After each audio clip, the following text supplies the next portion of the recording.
ಕೂತ್ಕೊಳ್ಳಿ. ಸರ್, ನಾನು ವಿವೇಕ್ ಅಂತ. ಅದೇ ಡಾಕ್ಟರ್ ಶಶಾಂಕ್ ಕಳಿಸಿದ್ರಲ್ಲ, ನನ್ನ ಬ್ಲಡ್ ರಿಪೋರ್ಟ್ ಬಂತಾ? ಹಾಂ, ಬಂದಿದೆ. ಅದಕ್ಕೆ ನಿಮ್ಮ ಹತ್ರ ಮಾತಾಡೋಣ ಅಂತ ಕರೆಸಿದೆ. ಈ ಮೊದಲೇ ಪ್ರೀ ಕೌನ್ಸಿಲಿಂಗ್ನಲ್ಲಿ ಬ್ಲಡ್ ಟೆಸ್ಟ್ ಬಗ್ಗೆ ನಿಮ್ಗೆ ಹೇಳಿದ್ನಲ್ಲ. ನೀವು ರಿಪೋರ್ಟ್ ವಿಷಯ ಹೇಳಿದರೆ ಸಾಕು, ಮಿಕ್ಕಿದ ವಿಚಾರ ನಾನು ಡಾಕ್ಟರ್ ಶಶಾಂಕ್ ಹತ್ರ ಮಾತಾಡ್ತೇನೆ. ಡಾಕ್ಟ್ರು ನಿಮಗೆ ತುಂಬ ಕ್ಲೋಸ್ ಇರ್ಬೋದು, ನಿಮ್ಮ ಫ್ಯಾಮಿಲಿ ಡಾಕ್ಟ್ರೇ ಇರಬಹುದು. ಆದರೆ ನಾವು ಈ ರಿಪೋರ್ಟ್ಗಳಿಗೆ ಸಂಬಂಧಪಟ್ಟಂಗೆ ಕೆಲವು ನಿಯಮಗಳನ್ನ ಪಾಲಿಸ್ತೇವೆ. ನಾವು ಈ ರಿಪೋರ್ಟ್ ವಿಚಾರವನ್ನು ನಿಮ್ಮ ಲಿಖಿತ ಒಪ್ಪಿಗೆ ಇಲ್ಲದೆ ಯಾರಿಗೂ ಹೇಳೋಕ್ಕಾಗಲ್ಲ. ಸರ್, ಲಿಖಿತ ಒಪ್ಪಿಗೆ ಬೇಕಾದ್ರೆ ನಾನು ಈಗಲೇ ಕೊಡ್ತೇನೆ, ಆದರೆ ನನಗೆ ಡಾಕ್ಟರ್ ಹತ್ರ ಮಾತಾಡ್ಬೇಕು ಅನಿಸ್ತಾ ಇದೆ. ಆಯಿತು, ನಾನು ಡಾಕ್ಟ್ರನ್ನ ಇಲ್ಲಿಗೆ ಕರೆಸ್ತೀನಿ. ನೀವು ಲಿಖಿತ ಒಪ್ಪಿಗೆ ಬರೆದುಕೊಡಿ. ಕೂತ್ಕೊಳ್ಳಿ ಡಾಕ್ಟರ್. ಇವ್ರ ರಿಪೋರ್ಟ್ ಬಗ್ಗೆ ವಿಚಾರ ಮಾಡಬೇಕು ಅಂತಲೇ ನಾನು ನಿಮ್ಮನ್ನು ಕರೆಸಿದ್ದೀನಿ. ಇದು ಇವ್ರ ರಿಪೋರ್ಟ್. ಸರ್, ರಿಪೋರ್ಟಲ್ಲಿ ಏನಿದೆ? ಭಯ ಹಾಕ್ಬಿಡ್ತೀರಾ? ರಿಸಲ್ಟ್ ಏನೇ ಇದ್ರೂ ನಾವು ಅದನ್ನು ಗುಪ್ತವಾಗಿಡ್ತೀರಿ, ಯಾರಿಗೂ ಹೇಳಲ್ಲ. ಗುಪ್ತವಾಗಿಡೋದೇನೋ ಸರಿ, ಆದರೆ ರಿಪೋರ್ಟು ಪಾಸಿಟಿವಾ ನೆಗೆಟಿವಾ? ನೀವು ಪಾಸಿಟಿವಾ ನೆಗೆಟಿವಾ ಅಂತ ಯಾಕೆ ಅಷ್ಟೊಂದು ಕುತೂಹಲದಿಂದ ಕೇಳ್ತಾ ಇದ್ದೀರಿ? ನಿಮ್ಮ ಹವ್ಯಾಸಗಳ ಬಗ್ಗೆ, ನಿಮ್ಮ ಅಭ್ಯಾಸ ನಡವಳಿಕೆಗಳ ಬಗ್ಗೆ ನಿಮಗೇನಾದರೂ ಅನುಮಾನ ಇದೆಯಾ? ಅದು ನಾನು ಕಾಲೇಜ್ ಟ್ರಿಪ್ಗೆ ಹೋಗಿದ್ದಾಗ ರೋಜಿ ಅನ್ನೋ ಹುಡುಗಿ ಜೊತೆ ಆಕಸ್ಮಿಕವಾಗಿ ಒಂದು ಕ್ಷಣ ಮೈ ಮರೆತುಬಿಟ್ಟೆ. ಎಸ್ ವಿವೇಕ್, ನಿಮ್ಮ ಸಂಶಯ ನಿಜವಾಗಿದೆ. ನೀವು HIV ಪಾಸಿಟಿವ್.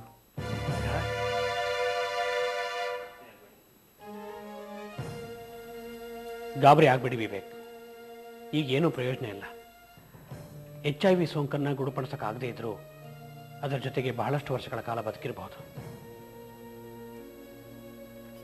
HIV ಸೋಂಕು ಹೆಚ್ಚಾಗಿ ಹರಡೋದು ಲೈಂಗಿಕ ಸಂಪರ್ಕದಿಂದ. ಅದಕ್ಕಾಗಿ ನಿಮ್ಮಂಥ ಯುವಕರು ಇಂಥ ವಿಚಾರದಲ್ಲಿ ತುಂಬ ಎಚ್ಚರಿಕೆಯಿಂದ ಇರಬೇಕು. ನೀವು ಧೈರ್ಯವಾಗಿ ಎದುರಿಸಿದ್ರೆ ನಿಮ್ಮಂಥ ಯುವಕರಿಗೆ HIV ಸೋಂಕು ತಗಲ್ದ ಹಾಗೆ ಸರಿಯಾದ ಮಾರ್ಗದರ್ಶನ ನೀಡಬಹುದು.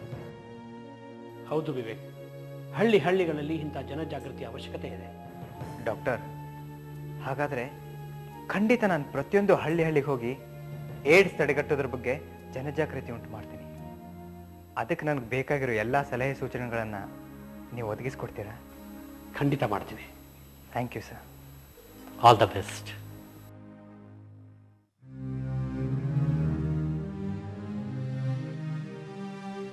ಅಂದ್ರೆ ವಿವೇಕ್ ನಾನು ಈ ಕಾರಣಕ್ಕೆ ದೂರ ಮಾಡಿದ್ನ? ಹಾಗಾದ್ರೆ ಅವ್ನು ನನಗೆ ಮೋಸ ಮಾಡಲಿಲ್ಲ? ಇಲ್ಲ ಸವಿತಾ, ಪಾಪ ಅವನು ಮೋಸ ಹೋದ. ಆ ರೋಸಿ ಅನ್ನೋ ಹುಡುಗಿ ಅವನ ಹತ್ರ ಬಂದು ಕನ್ಫೆಸ್ ಮಾಡ್ಕೊಂಡ್ಲಂತೆ. I am sorry Vivek. ಕ್ಷಣಿಕ ಸುಖಕ್ಕೆ ಆಸೆ ಪಟ್ಟು ನಾನು ಎಂಥ ದೊಡ್ಡ ತಪ್ಪು ಮಾಡಿದೆ ಅಂತ ನನಗೀಗ ಅನಿಸ್ತಾ ಇದೆ. ಸ್ವತಂತ್ರಕ್ಕಿಂತಲೂ ಸ್ವೇಚ್ಛೆಯಾಗಿ ಬದುಕಿ ಸಂಯಮ ಕಾಪಾಡ್ಕೊಳ್ದೆ ಇದ್ದಿದ್ದಕ್ಕೆ ನೋಡು ಈಗೆಂಥ ಬೆಲೆ ತೆರಬೇಕಾಯಿತು ಅಂತ. ನಾನೀಗ HIV ಪಾಸಿಟಿವ್.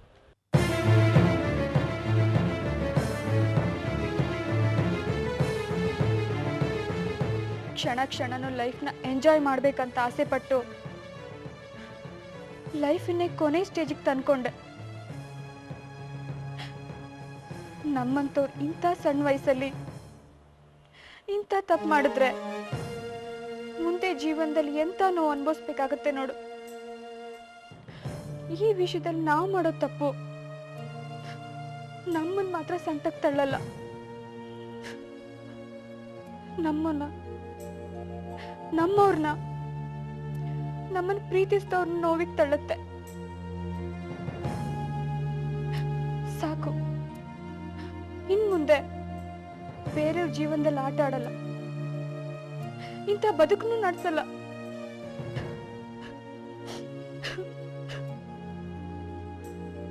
ಪ್ಲೀಸ್ ವಿವೇಕ್, ನೀನು ಡಾಕ್ಟರ್ನ ಕನ್ಸಲ್ಟ್ ಮಾಡು.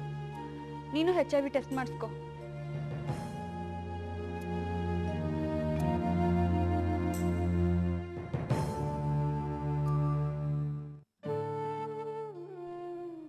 ವಿವೇಕ್ ಸಾವು ಬದುಕಿನ ನಡುವೆ ಹೋರಾಡ್ತಿದ್ರು. ತನ್ನಿಂದಾದ ತಪ್ಪು ಬೇರೆ ಹುಡುಗರ ಕಡೆಯಿಂದ ಆಗಬಾರ್ದು ಅನ್ನೋ ಕಾರಣಕ್ಕೆ ತಾನೇ ಇನಿಷಿಯೇಟಿವ್ ಆಗಿ ತಗೊಂಡು ಸಾಧ್ಯವಾದ ಕಡೆ ಎಲ್ಲ ಏಡ್ಸ್ ಜಾಗೃತಿ ಶಿಬಿರ ಮಾಡ್ತಿದ್ದಾನೆ. ನೀವು ಅವನೊಮ್ಮೆ ಭೇಟಿ ಮಾಡಬೇಕು. ಅವನ ಕೆಲಸದ ಬಗ್ಗೆ ನಿಮಗೆ ನಿಜವಾಗ್ಲೂ ಹೆಮ್ಮೆ ಅನಿಸುತ್ತೆ. ನಾನು ಅವ್ರ ಫ್ರೆಂಡಿಗೆ ಫೋನ್ ಮಾಡಿ ಕ್ಯಾಂಪ್ ಎಲ್ಲಿ ನಡೀತಾ ಇದೆ ಅಂತ ಕೇಳಿ ತಿಳ್ಕೊತೀನಿ. ನಾವಿಬ್ರು ಭೇಟಿ ಆಗೋಣ. ಆಮೇಲೆ ನಿಮ್ಮ ನಿರ್ಧಾರ ಬದಲಾಗಬಹುದು. ಮನುಷ್ಯ ಅಸುರಕ್ಷಿತ ಸಂಭೋಗದಿಂದನೋ, ಏಡ್ಸ್ ರೋಗಿಗಳ ರಕ್ತ ಪಡೆಯೋದ್ರಿಂದನೋ ಅಥವಾ ಬೇರೆ ಒಬ್ಬ ವ್ಯಕ್ತಿ ಬಳಸಿದ ಸೋಂಕು ಸೂಜಿ ಬಳಸೋದ್ರಿಂದ ಈ ಏಡ್ಸ್ ರೋಗಕ್ಕೆ ತುತ್ತಾಗಬಹುದು. ಇಷ್ಟೆಲ್ಲ ಕಾರಣಗಳಲ್ಲಿ HIV ವೈರಾಣು ಮನುಷ್ಯನ ದೇಹ ಪ್ರವೇಶ ಮಾಡುತ್ತೆ. ಹೀಗೆ ಪ್ರವೇಶ ಮಾಡಿದ HIV ವೈರಾಣು ಮನುಷ್ಯನ ದೇಹದಲ್ಲಿ ರೋಗ ನಿರೋಧಕ ಶಕ್ತಿಯನ್ನ ಕಡಿಮೆ ಮಾಡಿಬಿಡುತ್ತೆ. HIV ಸೋಂಕಿನ ನಂತರ ಅದು ಏಡ್ಸ್ ರೋಗಕ್ಕೆ ಪರಿವರ್ತನೆ ಹೊಂದಲು 5 ರಿಂದ 6 ವರ್ಷಗಳ ಕಾಲ ಬೇಕಾಗುತ್ತೆ. ಅದು ರೋಗ ನಿರೋಧಕ ಶಕ್ತಿಗೆ ಅನುಗುಣವಾಗಿರಬೇಕು. ಏಡ್ಸ್ ರೋಗ ಬಂದ್ಮೇಲೂ ಮನುಷ್ಯ 5 ರಿಂದ 10 ವರ್ಷಗಳ ಕಾಲ ಬದುಕಬಹುದು. ಆದ್ರೆ ಅದ್ರ ಜೊತೆ ಬದುಕೋ ಮನಸ್ಸು ಮಾಡಬೇಕು. ಅಷ್ಟಲ್ಲದೆ ಹೆಚ್ಚಿಗೆ ದಿನ ಬದುಕಬೇಕಂದಾಗ ಪೌಷ್ಟಿಕವಾದ ಆಹಾರ ತಿನ್ಬೇಕು, ಒಳ್ಳೆ ಜೀವನ ಶೈಲಿನ ಅನುಸರಿಸಬೇಕು, ಮೈ ಮನಸ್ಸುಗಳನ್ನ ಚೆನ್ನಾಗಿಟ್ಕೊಳ್ಬೇಕು, ಪ್ರತಿನಿತ್ಯ ತಪ್ಪದೆ ವ್ಯಾಯಾಮ ಮಾಡಬೇಕು, ಶರೀರದ ಸ್ವಚ್ಛತೆ ಬಗ್ಗೆ ಗಮನ ಕೊಡಬೇಕು, ಕೇವಲ ಸುರಕ್ಷಿತ ಲೈಂಗಿಕ ಸಂಬಂಧವನ್ನ ಪಾಲಿಸಬೇಕು. ಅದಲ್ಲದೆ ಇನ್ನೊಂದು ಮುಖ್ಯವಾದ ವಿಚಾರವೇನೆಂದರೆ ಏಡ್ಸ್ ರೋಗಿಗಳೊಂದಿಗೆ ಊಟ ಮಾಡೋದ್ರಿಂದ ಅಥವಾ ಅವ್ರ ಬಟ್ಟೆ ಹಾಕೊಳ್ಳೋದ್ರಿಂದ ಅಥವಾ ಒಂದೇ ಶೌಚಾಲಯ ಬಳಸೋದ್ರಿಂದ ಈ ಏಡ್ಸ್ ರೋಗ ಹರಡಲ್ಲ. ಏಡ್ಸ್ ರೋಗನ ದೂರ ಇಡಬೇಕು ಹೊರತು ಏಡ್ಸ್ ರೋಗಿಗಳನ್ನಲ್ಲ. ತಮಗೆ ಏಡ್ಸ್ ರೋಗದ ಬಗ್ಗೆ ಹೆಚ್ಚಿನ ಮಾಹಿತಿ ಬೇಕಾದಲ್ಲಿ ತಾಲೂಕು ಆಸ್ಪತ್ರೆಗೆ ಬಂದು ನನ್ನನ್ನು ಭೇಟಿ ಮಾಡಬಹುದು. ತಾವೆಲ್ಲ ಏಡ್ಸ್ ಜನಜಾಗೃತಿ ಶಿಬಿರಕ್ಕೆ ಬಂದು ಈ ಏಡ್ಸ್ ಬಗ್ಗೆ ಮಾಹಿತಿ ಪಡೆದದಕ್ಕೆ ತಮ್ಮೆಲ್ಲರಿಗೂ ಧನ್ಯವಾದಗಳು. ನಮಸ್ಕಾರ.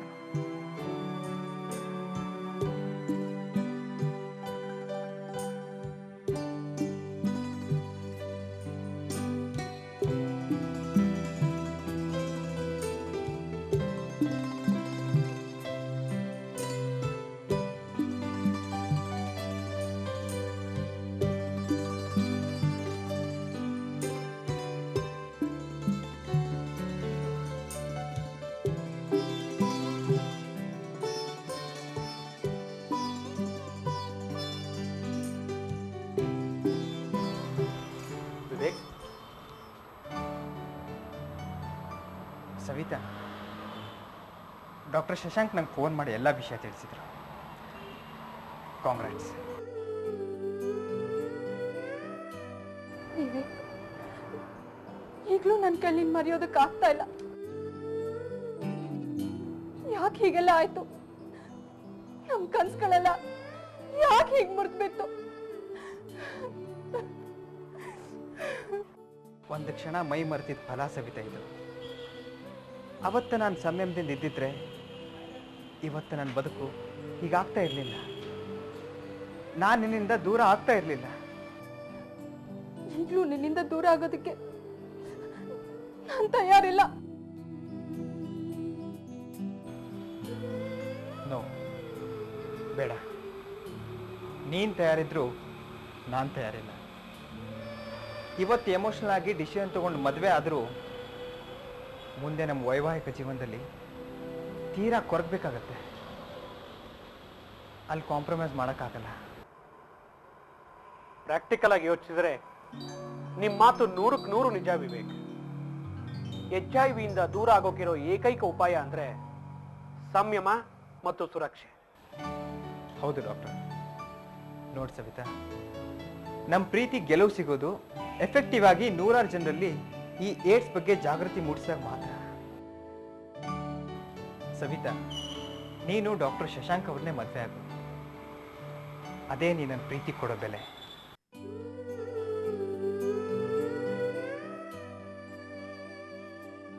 ವಿವೇಕ್, 100 ಜನ ಯುವಕರು ನೀವು ನಡೆಸ್ತಾ ಇರೋ ಏಡ್ಸ್ ಜಾಗೃತಿ ಶಿಬಿರದಿಂದ ಎಚ್ಚೆತ್ಕೊಳ್ತಾರ ಅನ್ನೋ ನಂಬಿಕೆ ನನಗಿದೆ.